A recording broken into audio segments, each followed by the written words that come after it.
उमेश पाल हत्याकांड में शामिल बमबाज गुड्डू मुस्लिम को लेकर कई खुलासे हुए हैं। गुड्डू मुस्लिम के अतीक के अलावा कई बड़े माफिया से रिश्ते रहे हैं। उसने कई बड़ी वारदातों को अंजाम भी दिया है और ये देसी बम बनाने में एक्सपर्ट माना जाता है।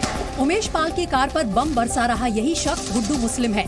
अतीक अहमद से पहले गुड्डू मुस्लिम मुख्तार अंसारी, अभय सिंह और बबलू श्रीवास्तव गैंग के साथ काम कर चुका है। गुड्डू मुस्लिम अतीक अहमद के साथ 1998 के बाद जुड़ा। तब से वो अतीक के हर काले कारनामों का राजदार था। गुड्डू मुस्लिम प्रयागराज के राजू पाल हत्याकांड में भी अतीक के साथ था। सीबीसीआईडी की चार्जशीट में भी गुड्डू मुस्लिम का नाम सामने आया था।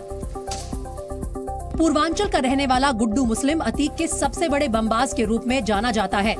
एसटीएफ की टीम ने गुड्डू मुस्लिम के करीबी रिश्तेदारों को हिरासत में ले लिया है। वहीं पुलिस की तरफ से उस पर 50,000 रुपए का इनाम भी घोषित किया गया है। उमेश पाल हत्याकांड में पुलिस ने क्रेटा कार के मालिक और अतीक अहमद के करीबी नफीस अहमद को हिरासत में लिया है। नफीस की कार का इस्तेमाल हत्याकांड में हुआ था। हालांकि नफीस ने कुछ महीने पहले ही इस कार को रुखसार नाम की एक महिला को बेच दिया था। बिना नंबर की क्रेटा कार के इंजन और चेसिस नंबर से पुलिस ने कार के मालिक का पता लगा लिया। हत्याकांड के बाद नफीस और रुखसार के फरार होने की वजह से जांच एजेंसियों को इन पर शक और गहरा गया। नफीस का प्रयागराज के सिविल लाइंस इलाके में ईट ऑन के नाम से बिरयानी रेस्टोरेंट भी है। एसटीएफ की टीम ने नफीस के घर और रेस्टोरेंट पर छापेमारी भी की। बिरयानी रेस्टोरेंट संचालक नफीस का अतीक अहमद गिरोह से पुराना कनेक्शन है। नफीस की बिरयानी शॉप का किचन अतीक अहमद की जमीन पर ही चलता था, जिसे सरकार ने 2020 में बुलडोजर से गिरा दिया था। नफीस के पुराने रेस्टोरेंट पर भी बुलडोजर चल चुका है। और उमेश पाल हत्याकांड पर यूपी में राजनीति गर्म है। समाजवादी पार्टी उत्तर प्रदेश में कानून व्यवस्था पर सवाल उठा रही है। वहीं बीजेपी समाजवादी पार्टी को गुंडों की पार्टी बता रही है, जो अपराधियों को संरक्षण देती रही है। समाजवादी पार्टी ने ही राजनीति का अपराधीकरण किया है। वहीं समाजवादी पार्टी के महासचिव शिवपाल यादव ने योगी सरकार पर हमला किया। इनकी इंटेलिजेंस बिल्कुल फेल है और उसी की वजह से ऐसी घटनाएं हो रही हैं, तो कानून व्यवस्था बिल्कुल ध्वस्त है। दूसरी ओर डिप्टी सीएम ब्रजेश पाठक ने लॉ एंड ऑर्डर के मुद्दे पर सरकार का बचाव किया। हम प्रतिबद्धता फिर दोहराते हैं। हम अपराधियों के खिलाफ जीरो टॉलरेंस की नीति अपना रहे हैं। हम कानून का राज और मजबूत करेंगे। और प्रधानमंत्री नरेंद्र मोदी ने ease of living using technology विषय पर एक वेबिनार को संबोधित किया। पीएम मोदी ने अपने संबोधन में डिजिटल क्रांति के फायदे बताए। उन्होंने कहा कि तकनीक से गरीबों के जीवन में बदलाव हुआ है। यूपी के सीएम योगी आदित्यनाथ ने गोरखपुर में जनता दरबार लगाकर लोगों की समस्याएं सुनी।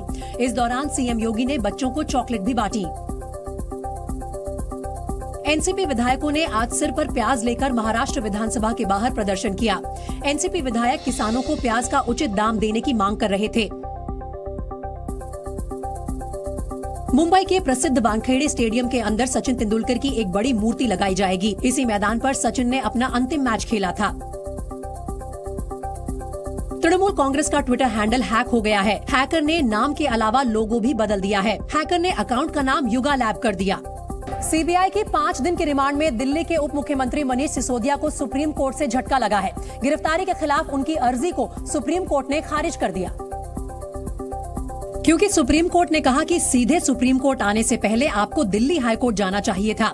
मनीष सिसोदिया ने सुप्रीम कोर्ट में दायर याचिका में अपनी गिरफ्तारी और सीबीआई जांच के तरीके को चुनौती दी थी।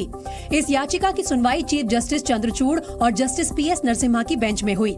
सिसोदिया की तरफ से वकील अभिषेक मनु सिंघवी ने दलील देते हुए कहा कि सिसोदिया की गिरफ्तारी की जरूरत ही नहीं थी।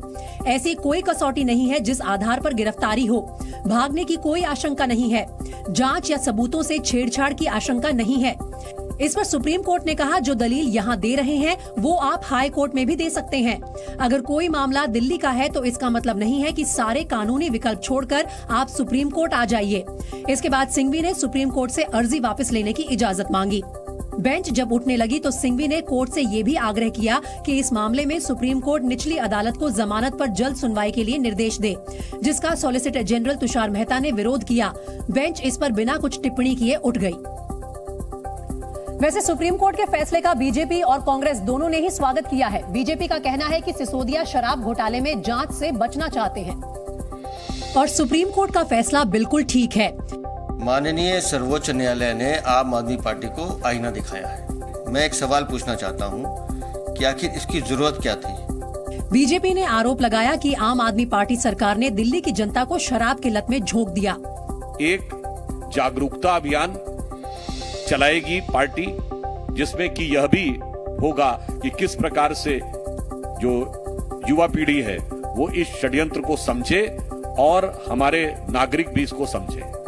वहीं कांग्रेस ने भी शराब घोटाले पर आम आदमी पार्टी को घेरा। सुप्रीम कोर्ट ने बिल्कुल सही निर्णय लिया है कि सीधे के सीधे ओपन एंड शट भ्रष्टाचार का मामला है।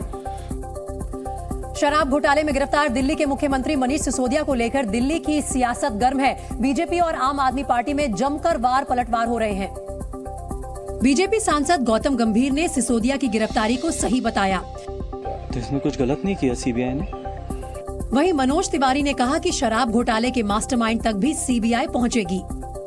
मेरा मानना है कि दोषी, अपराधी, भ्रष्टाचारी कितने जुगत कर ले, बच नहीं पाएगा। वहीं बिहार के पूर्व मुख्यमंत्री लालू प्रसाद यादव और राबड़ी देवी सहित 16 लोगों को दिल्ली की राउज एवेन्यू कोर्ट ने 15 मार्च को पेश होने का आदेश दिया है। कोर्ट ने ये आदेश नौकरी के बदले जमीन घोटाला मामले में दिए हैं। जो लालू प्रसाद यादव के रेल मंत्री रहते हुआ था। आरोप है कि उस दौरान लालू प्रसाद यादव, उनके रिश्तेदारों और करीबियों ने रेलवे में नौकरी देने की एवज में लोगों से जमीन ली थी। करीब 15 साल पुराने इस मामले में पेशी का समन मिलने के साथ ही सियासत भी गर्मा गई है। राबड़ी देवी ने इसे उनके परिवार को डराने की चाल बताया। डर है ना, लालू जी से डर है। बिहार में लालू जी से डर है, इसीलिए हम लोग को बनना चाहता था। हम बनाए वाला आदमी थोड़ी है। वहीं कांग्रेस ने आरोप लगाया कि केंद्र सरकार विपक्षी दलों के नेताओं को डराने धमकाने की सियासत कर रही है। इनको बस एक सीबीआई है, उसका डर दिखा करके ये राजनीति करना चाहते हैं, लेकिन अब सब पूरे देश की जनता समझ गई है। बीजेपी ने बिना किसी का नाम लिए कहा कि अगर भ्रष्टाचार हुआ है तो इंसाफ भी होकर रहेगा। जमीन के बदले नौकरी, जैसी करनी वैसी भरनी, जो जैसा करेगा। भारत का जो न्यायिक प्रक्रिया है चलता है धीमा, लेकिन पिसता है बारीक। नौकरी के बदले जमीन घोटाले की जांच सीबीआई कर रही है, जिसने इसकी जांच 23 सितंबर 2021 को शुरू की थी और इस घोटाले से जुड़े सबूत मिलने के बाद 18 मई 2022 को आईपीसी की धारा 120B के तहत केस दर्ज किया था। नौकरी के बदले जमीन घोटाले में लालू यादव, राबड़ी यादव और उनकी 2 बेटियों मीसा भारती और हेमा यादव सहित 16 लोगों को आरोपी बनाया गया। ये पूरा मामला 2004 से 2009 के बीच का है, जब लालू प्रसाद यादव केंद्र सरकार में रेल मंत्री थे। उस दौरान रेलवे में ग्रुप डी की नौकरी दिलवाने के बदले जमीन लेने के आरोप लगे थे। लालू यादव पर अपने परिवार और कंपनी के नाम कई जमीनें लिखवाने का आरोप है। आरोप है कि जमीन के बदले बिहार के कई लोगों को मुंबई, जबलपुर, कोलकाता, जयपुर और हाजीपुर में रेलवे में नौकरी दी गई थी। इतना ही नहीं, उन नौकरियों के लिए कोई विज्ञापन या पब्लिक नोटिस भी जारी नहीं किया गया था और लोगों के आवेदन करने के महज 3 दिनों के अंदर उनको नौकरियां दे दी गई थी। होली के लिए उत्तर प्रदेश में एडवाइजरी जारी कर दी गई है। सीएम योगी ने होलिका दहन आबादी से दूर करने की सलाह दी है। सीएम योगी का निर्देश है कि कहीं भी अश्लील गाने नहीं बजने दिए जाएं। बरसाना में आज विश्व प्रसिद्ध लठमार होली खेली गई। नंदगांव से आए हुरियारों पर ब्रिज की महिलाएं लाठियां बरसाती दिखी। मेरठ पुलिस ने होली में हुड़दंग रोकने के लिए ऑपरेशन मदिरा चलाया। पुलिस ने अभियान चलाकर लतीफपुर गांव में 3 शराब भट्टियों को नष्ट कर दिया। नवी मुंबई के खारकोपर रेलवे स्टेशन के पास एक ट्रेन पटरी से उतर गई है। इस हादसे में किसी भी यात्री को चोट नहीं आई है।